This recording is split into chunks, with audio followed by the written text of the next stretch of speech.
afternoon, everyone. Welcome to the Girl Get Up podcast. I am your host, the Aquarian Chancellor, and this is the podcast where I share my stories, my journey. I invite my guests on for them to share their stories, all in hopes that it inspires you, the listening audience, to go out and discover your infinite possibilities. So, with that said, today I have a guest.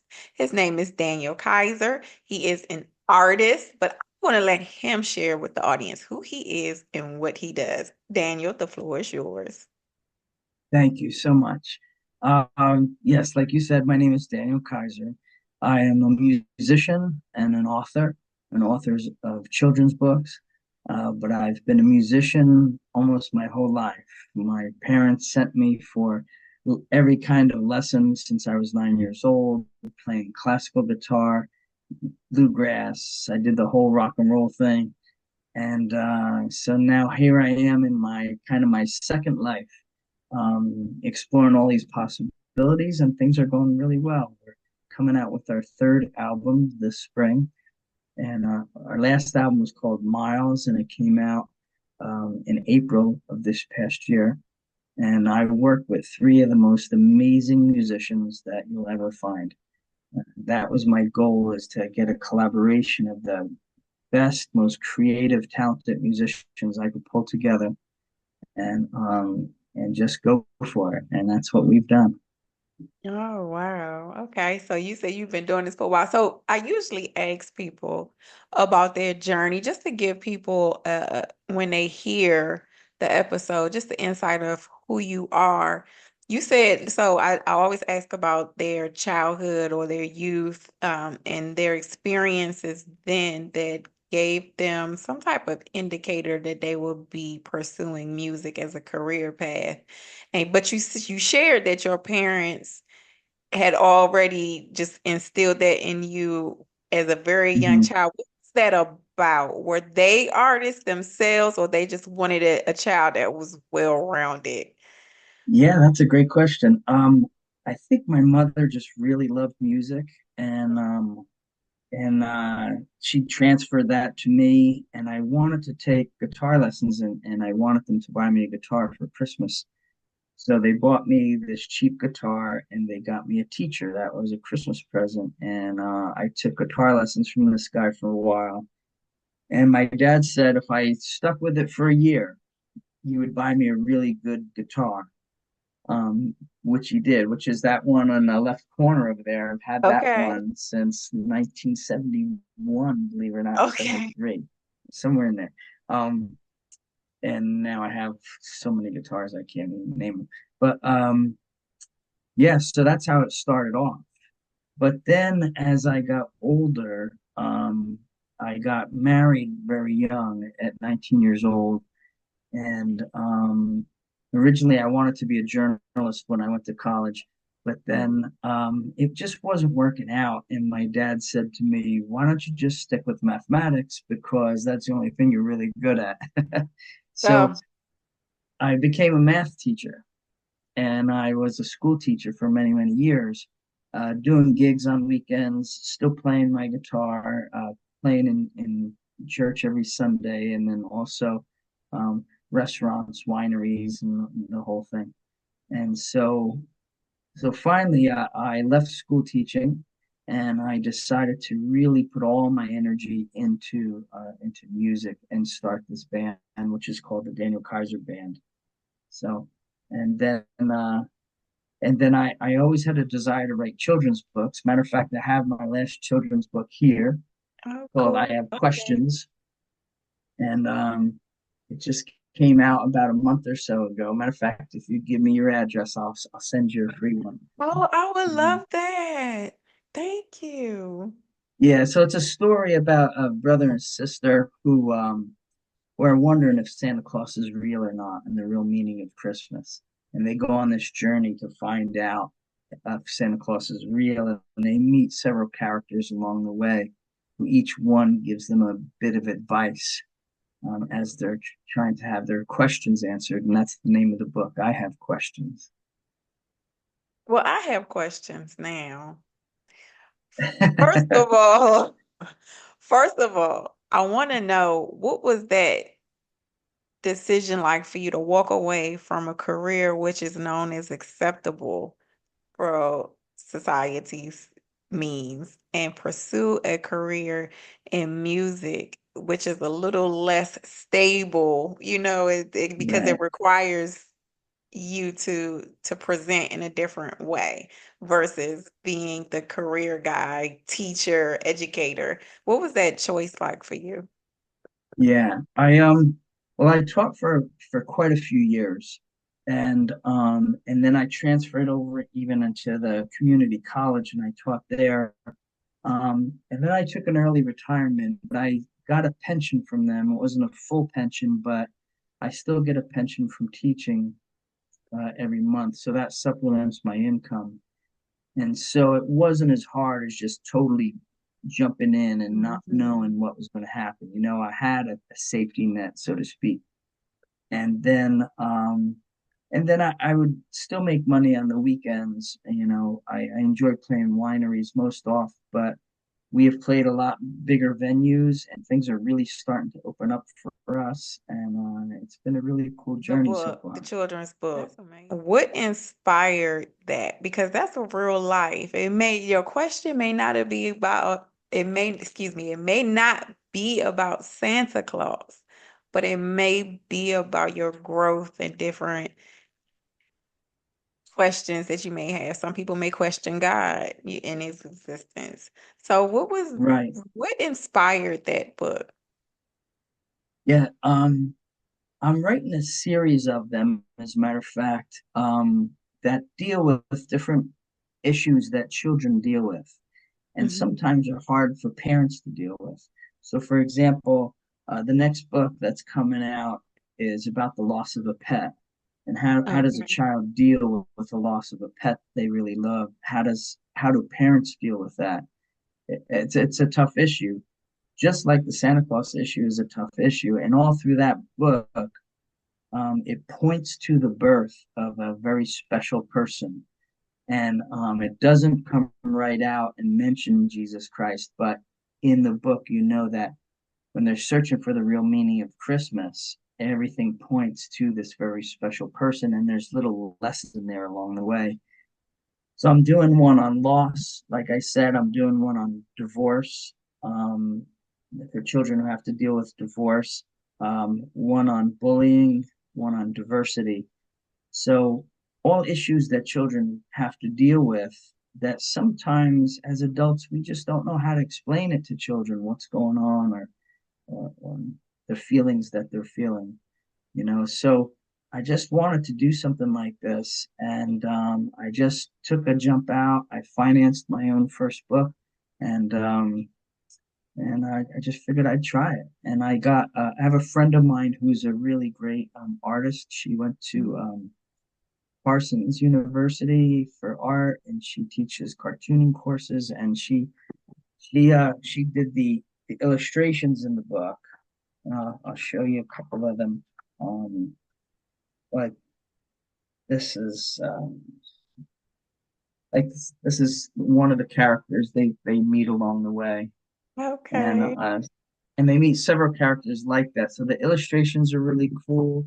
It's lighthearted, it's fun, it's inclusive for the children, and like they belong to the secret club now that know about Okay. Santa Claus, and they can enjoy the holiday with younger children than them, rather than it being a negative thing. Some kid ruined it for you, or bully across the street told you about it, and um, so things that are negative in our lives, we could turn them into positives, and this is one of them. And I did a lot of research because the real story of Santa Claus is in there. And for Mm. my next book, I'm researching what psychiatrists and other counselors say to children that are experiencing loss. The book is about the loss of a pet, but it could be transferred to the loss of anyone, really, a relative, a friend, a parent, whatever. The lessons that are in the book. So that's where my heart is. I want to soften the blow for parents that have to deal with this as well as for the children. Yeah. Wow, that says a lot about you as a person and the meticulous approach that you take with that. How do you use that for your music as well?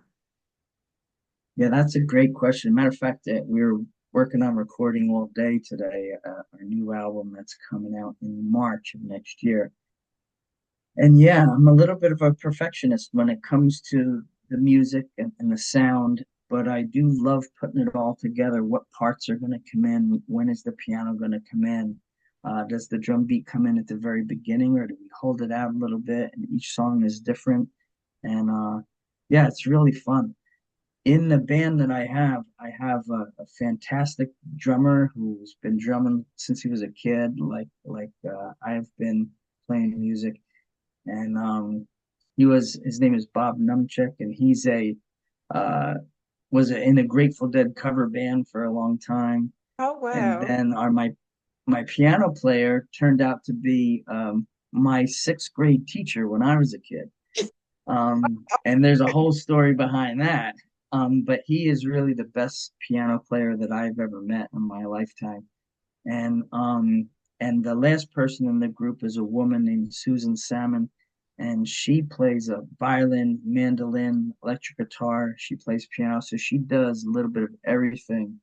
And she is truly the best musician that I've ever met in my life. And she adds like a little bit of a rock edge to the band, where Tony, the piano player, is a very bluesy, blues, Motown is his type of thing. So he adds this blues flavor to the band, and I'm really a folk guy. So the four of us come together to create some pretty cool things, I think. And I work with a guy named Kirk Jarvis. That we work with lyrics together, and we really want our lyrics to be meaningful and Mhm. say what we want them to say. And he's a poet, and we collaborate on all the lyrics. And so I think we have a really cool team that we got together. It's not just one person; it's the whole group of us. And I'm a fingerstyle Yeah. guitarist, and fingerstyle is where you play with all your fingers. You don't use a pick, and, Okay. and you pull out the melody as well as playing the chords and the bass notes at the same time. Is that staying true to the history of using the guitar? In some ways, yes. So like I studied Mississippi John Hurt and Elizabeth Cotton and those old style where they were strictly fingerstyle guitarists. And matter of fact, a while ago, I did seminars on fingerstyle guitar, and I would travel to different colleges and different churches, and I would show film clips of the old fingerstyle guitarists and the roots of guitar in the United States, give the whole history of guitar, and then I would do like a little sample concert for them and show them what I do. And it's pretty cool. It's fascinating, really, how the Yeah. guitar has really evolved. Yeah, I can imagine. Yeah. Would you consider yourself an independent artist? Yes, absolutely. What Mhm. has that journey been for you? What did that look like for you? Yeah, it's challenging because for one, financially, you're financing everything yourself. Like recording studio time is very expensive, and all kinds of the way I handle it is all my gigs that I play at, I take the money that I make when I play out and I just funnel it right back into the business. So hopefully at some point things will take off like that. And we've gotten some great gigs lately. Matter of fact, one of the feathers in our cap was this guy named Dan Tominski, who was a guitar player for Alison Krauss. You might have Hmm. heard of Alison Krauss in Union Yeah, I've Station. heard of. Well, he was performing at Stockton College, and they had like a contest for the opening act of the band.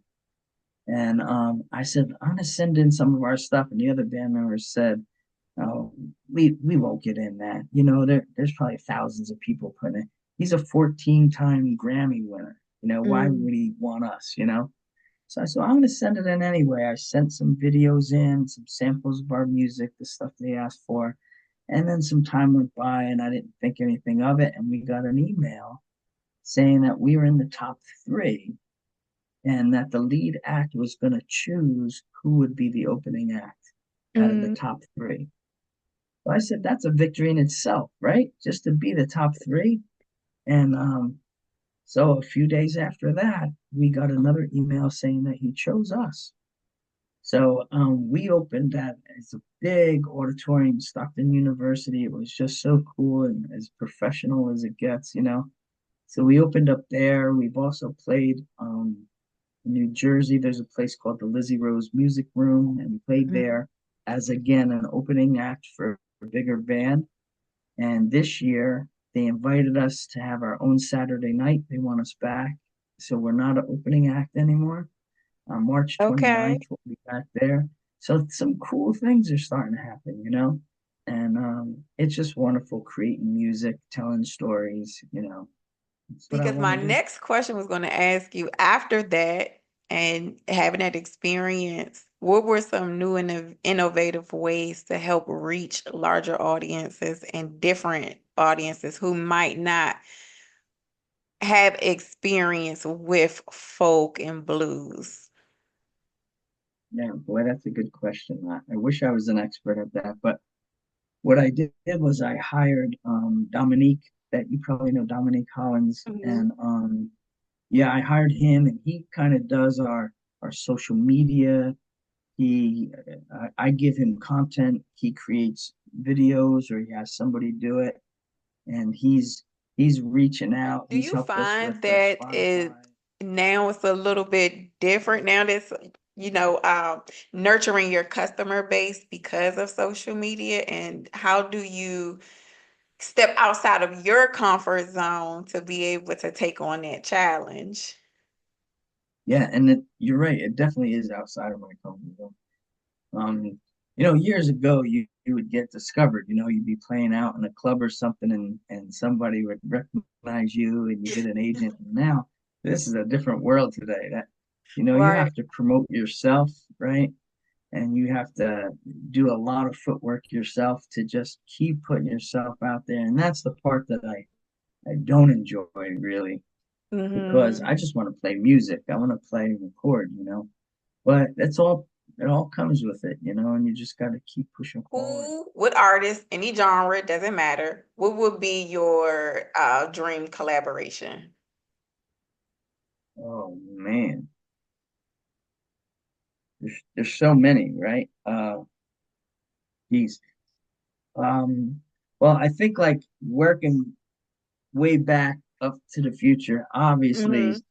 it would be somebody like Paul McCartney, Stevie Wonder. Moving up through the ages, it would be in the 70s. There's so many, like I love the melodies that Neil Young comes up with. Um, and then, like I said, Mark Knopfler, amazing guitar player. So a lot of people like that, um, any one of them, like I would take it, you know? Yeah, that would be really cool, right? So share that because you have three albums, right? The third one's coming out. We have The third two. one's coming out. Okay. But Mhm. did you say you still in development? Like you're still Right. developing this band. So what is that You're about? right. So what is that? I mean, Uh, do you um, have an expectation in your mind of where you feel like you've reached that level of, I guess what are your thoughts about that? um, I don't think we're as good as we can be yet. Um, and this is the first album. And here's the picture for the cover. I don't know if you can see that on your screen. Okay. It's a Sure. slight glare, but okay. Yeah, sorry. But it's That's called okay. Miles. And the song, each of the songs have meaning. Like we have a song called Give It to Me Straight, which is kind of a Mhm. political song. And you can see our videos on YouTube if you just put in my name, Daniel Keiser. It's Keiser. Um, and Just Give It to Me Straight is probably the best lyrical song that I've written. And it's about really being frustrated with our politicians and never being Mhm. quite told the truth. Um, so it's the frustration that's behind that. We went to Washington, D.C. to have that filmed right after that whole January 6th craziness that went on. Wow. Okay. And the barricades were still up around the Capitol, and we filmed that there. So that the songs are deep and meaningful, most of them. The title track, Miles, is it's about getting older, but Hmm. looking at getting older in a positive way, because none of us want to get older, right? Um, Right. like for example, the chorus goes, "Are you staying young while you're growing old? Staying true to yourself, mind, body, and soul. Are you believing beyond your seeing eyes? Being all you can be and enjoying the miles." So Mm. getting older doesn't necessarily have to be a negative thing. There's definitely bad things about getting older. I get it. But you could look at it, you're gaining more wisdom. There's still more you could do. There's always something else that you could accomplish or try to fulfill one of your dreams. So, and that's what that song's about. And so I want the songs to be very musical, but Hmm. also filled with lyrics that touch people's hearts. Yeah. What is your version of success? Define your version of success. Um, Geez, what is my version of success? So I think with this venture is just to get to a place where I'm not looking to get rich. If we happen to get rich, that'd be great. To get to a place where our name is out there enough and we have an opportunity to share our talent and our story with people in person. Mm. And that's what I want to do. I want to play more live shows. Um, I've probably done about 20 this year, but a lot of Okay. them That's are amazing. like, yeah. So a lot of them are like wineries and things like that, and the audiences are great. I don't play in bars anymore because it just got really old. It's really noisy and it's so annoying. So I'll just do private parties. I'll do wineries. I'll do different events like that. Um, more performance type gigs where we could really tell our story and show other people what we do and have them enjoy what we do. And if that happens, that's success for me. I know And we that's want to right. I be on the love it. lookout I for love your it. band. We want to know where we can find your albums and more about who you are and what you do. Right. If you just put in my name, danielkeiser.com, and again, it's Keiser. A lot of people spell it Kaiser different ways, right? But it's danielkeiser.com, brings you to our website, which you can find out all information about us, not just our gigs on the event Mhm. page, all about the band, the individual members of the band. And then we're also on Instagram and Facebook. If you just look up my name, um, and again on YouTube, we have probably at least 6 or 7 or 8 videos right now that are on YouTube that you can watch that are all professionally done by a company called 11th Hour Productions. And Okay. yeah, so and the videos are for the most part they're really well done, and so you could watch them and just see if you Yeah. like what How we do do. you wish to inspire people with your music? What do you hope that they get from it? Yeah, I really want to lyrically the lyrics and the melody touch people's hearts to think about things that they never thought of before or maybe didn't think of that deeply, and and the, and to gently change people's hearts and minds to see clearly whether it's relationships, whether it's politics, whether it's religion. um, I do a version of "It Is Well With My Soul," even in a very different way. So just to bring a deeper level of understanding to people through my music, that would be just wonderful. And we really work hard to make that happen. Like I said, me and a guy named Kirk Jarvis, We put our heads together. We really study and analyze every single word in our lyrics to tell a story. We have a song called Unneeded Things, which is Mhm. really cool. It talks about the death of a parent and being left with all their stuff and what Oh, do you do. wow.